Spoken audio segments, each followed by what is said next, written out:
Buku ini berfokus pada bagaimana manusia seringkali hidup dalam penderitaan, bukan karena dunia yang kejam, melainkan karena kesepakatan tidak sadar yang dibuat dengan diri sendiri sejak kecil.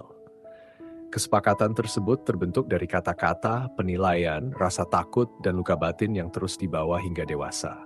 Buku ini mengajak kita untuk melepaskan kesepakatan lama yang membatasi diri, lalu menggantinya dengan kesepakatan baru yang lebih jujur, lebih membebaskan, dan lebih penuh kesadaran agar hidup terasa lebih damai, ringan, dan bermakna. Halo Sobat, apa kabar hari ini? Selamat datang kembali di channel ini. Di kesempatan kali ini, kita akan membahas sebuah buku yang terlihat sederhana, namun memiliki makna yang sangat dalam ketika benar-benar direnungkan. Buku ini bukan tentang teori yang rumit, bukan pula tentang nasihat kosong, melainkan tentang kesadaran diri yang menyentuh akar kehidupan manusia sehari-hari. Buku ini berjudul The Four Agreements karya Don Miguel Ruiz. Buku ini lahir dari kebijaksanaan kuno bangsa Toltec, sebuah peradaban yang memandang kehidupan sebagai seni untuk hidup dengan penuh kesadaran. Melalui buku ini, penulis mengajak kita untuk melihat ulang cara kita berbicara, cara kita menilai diri sendiri, cara kita menanggapi orang lain, dan cara kita menjalani hidup secara keseluruhan. Sejak kecil, tanpa kita sadari, kita diajari berbagai aturan tentang siapa diri kita, apa yang boleh kita lakukan, dan apa yang dianggap benar atau salah. Semua itu masuk ke dalam pikiran kita melalui kata-kata. Dari orang tua, guru, lingkungan, bahkan dari pengalaman yang menyakitkan. Kata-kata tersebut kemudian membentuk kesepakatan batin. Kita mempercayainya, lalu menjalani hidup berdasarkan kesepakatan itu, meskipun seringkali kesepakatan tersebut justru melukai diri kita sendiri. Penulis menjelaskan bahwa manusia hidup di dalam sebuah mimpi bersama. Mimpi tentang bagaimana dunia seharusnya berjalan, bagaimana kita seharusnya menjadi, dan bagaimana orang lain seharusnya memperlakukan kita. Ketika kenyataan tidak sesuai dengan mimpi tersebut, kita merasa kecewa, marah, merasa tidak berharga, dan akhirnya menderita. Penderitaan ini sebenarnya bukan berasal dari orang lain, melainkan dari kepercayaan kita terhadap penilaian, asumsi, dan kata-kata yang belum tentu benar. Kita menghukum diri sendiri dengan standar yang kita terima tanpa pernah kita pilih secara sadar. Buku ini kemudian menawarkan jalan yang sederhana namun menantang, yaitu membuat kesepakatan baru dengan diri sendiri. Kesepakatan yang tidak lahir dari rasa takut, melainkan dari kesadaran dan kejujuran. Kesepakatan pertama yang dibahas adalah tentang kekuatan kata-kata. Penulis menjelaskan bahwa kata-kata bukan hanya alat untuk berbicara, melainkan kekuatan yang mampu menciptakan atau menghancurkan.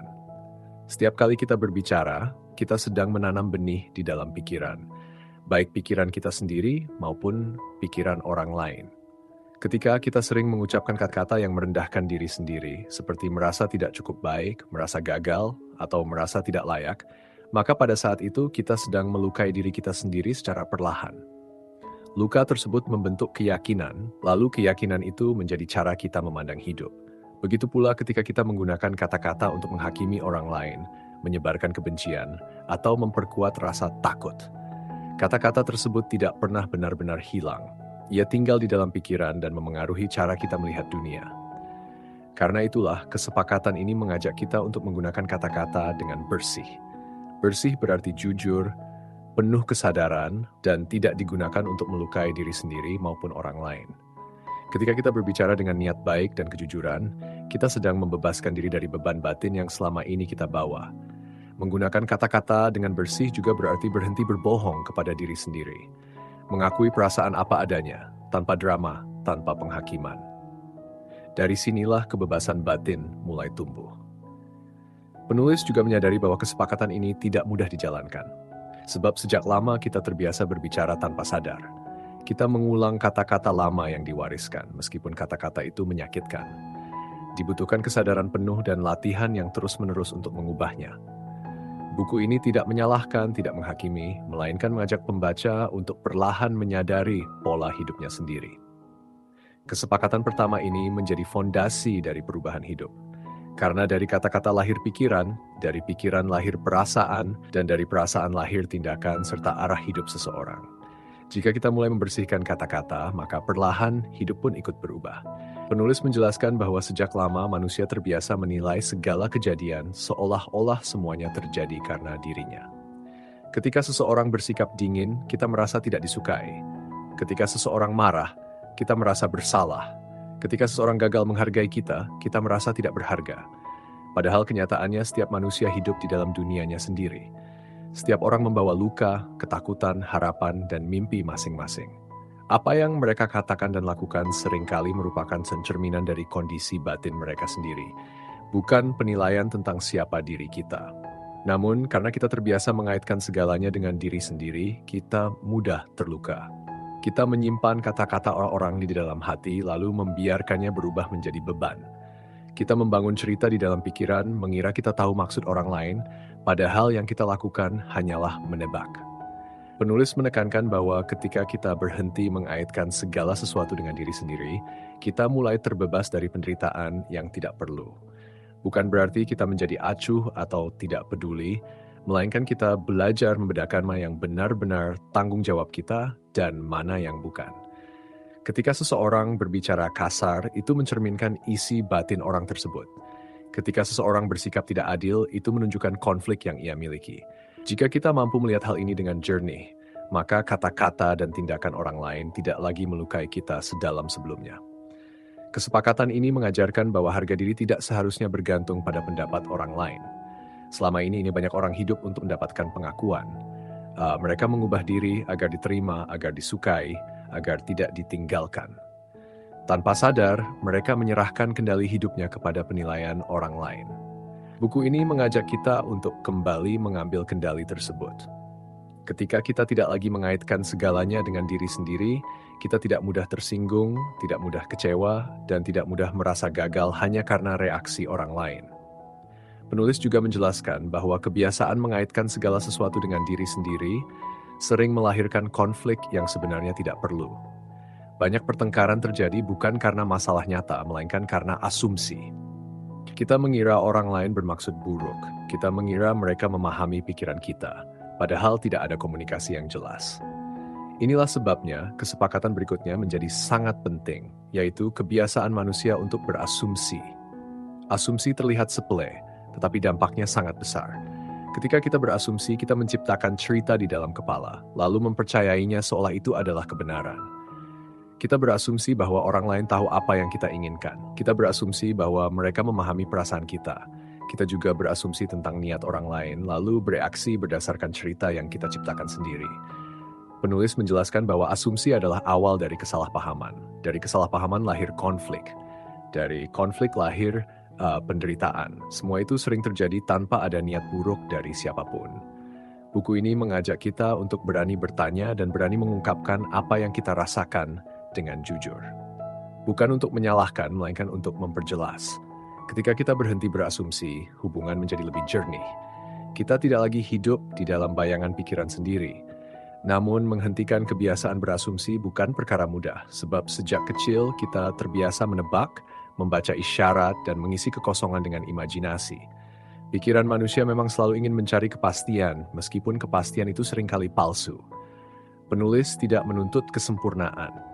Ia hanya mengajak pembaca untuk menyadari setiap kali asumsi muncul. Ketika kita menyadarinya, kita memiliki pilihan.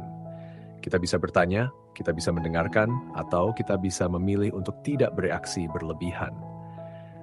Dengan berhenti mengaitkan segalanya dengan diri sendiri dan berhenti berasumsi, beban batin perlahan mulai berkurang. Kita tidak lagi memikul masalah yang bukan milik kita. Kita tidak lagi menciptakan penderitaan dari cerita yang belum tentu benar. Di titik ini, pembaca mulai diajak untuk menyadari bahwa kebebasan batin bukan datang dari perubahan dunia luar, melainkan dari perubahan cara kita memandang dan merespons dunia. Semua kesepakatan ini saling berkaitan. Ketika kata-kata menjadi lebih bersih, ketika kita tidak lagi mengaitkan segalanya dengan diri sendiri, dan ketika kita berhenti berasumsi, hidup mulai terasa lebih ringan. Pikiran tidak lagi penuh dengan konflik yang tidak perlu. Hati tidak lagi sesak oleh penilaian yang berlebihan. Namun, perjalanan ini belum selesai. Masih ada satu kesepakatan penting yang menjadi penutup sekaligus penyempurna. Kesepakatan ini bukan tentang orang lain, melainkan tentang hubungan kita dengan diri sendiri dalam setiap tindakan yang kita lakukan. Kesepakatan terakhir yang disampaikan dalam buku ini berbicara tentang bagaimana manusia menjalani setiap tindakan dalam hidupnya. Selama ini, banyak orang hidup dengan tekanan untuk menjadi sempurna. Mereka menetapkan standar yang terlalu tinggi, lalu menghukum diri sendiri ketika tidak mampu mencapainya. Setiap kesalahan dianggap kegagalan, setiap kekurangan dianggap bukti bahwa diri tidak cukup baik. Penulis mengajak kita melihat bahwa hidup bukan tentang menjadi sempurna, melainkan tentang melakukan yang terbaik sesuai kondisi saat ini. Yang terbaik bukan berarti tanpa celah. Yang terbaik berarti jujur pada kemampuan, jujur pada keadaan, dan jujur pada diri sendiri. Ada hari ketika tenaga penuh, pikiran jernih, dan semangat tinggi. Ada pula hari ketika tubuh lelah, hati berat, dan pikiran kusut. Melakukan yang terbaik di setiap kondisi berarti menerima kenyataan tersebut tanpa menyalahkan diri sendiri. Ketika kita memaksakan kesempurnaan, kita hidup dalam rasa takut. Takut salah, takut gagal, takut dinilai. Rasa takut ini membuat hidup terasa tegang dan melelahkan. Sebaliknya, ketika kita fokus melakukan yang terbaik, kita terbebas dari tuntutan berlebihan. Kita bertindak dengan tulus, bukan karena ingin dipuji atau diterima. Penulis menegaskan bahwa melakukan yang terbaik juga berarti berhenti membandingkan diri dengan orang lain. Setiap orang memiliki perjalanan, luka, dan proses yang berbeda. Membandingkan diri hanya akan melahirkan rasa iri, rendah diri, atau kesombongan. Semua itu menjauhkan kita dari kedamaian batin. Dengan melakukan yang terbaik, kita belajar menghargai proses. Kita tidak lagi terjebak pada hasil semata. Kita menyadari bahwa nilai diri tidak ditentukan oleh keberhasilan atau kegagalan, melainkan oleh kejujuran dalam menjalani hidup. Kesepakatan ini juga melindungi kita dari rasa penyesalan yang berlebihan. Ketika kita tahu bahwa kita sudah melakukan yang terbaik sesuai kondisi saat itu, kita tidak perlu terus menyalahkan diri di masa depan. Kita belajar memaafkan diri sendiri. Buku ini kemudian menegaskan bahwa keempat kesepakatan ini bukan aturan kaku, melainkan latihan kesadaran. Akan ada saat kita lupa, akan ada saat kita kembali ke kebiasaan lama. Itu adalah bagian dari proses menjadi manusia. Yang terpenting bukanlah kesempurnaan, melainkan kesediaan untuk kembali sadar. Kita menyadari kesalahan, kita memiliki kesempatan untuk memilih kembali. Memilih kata-kata yang lebih bersih. Memilih untuk tidak mengaitkan segalanya dengan diri sendiri. Memilih untuk berhenti berasumsi. Dan memilih untuk melakukan yang terbaik dengan tulus.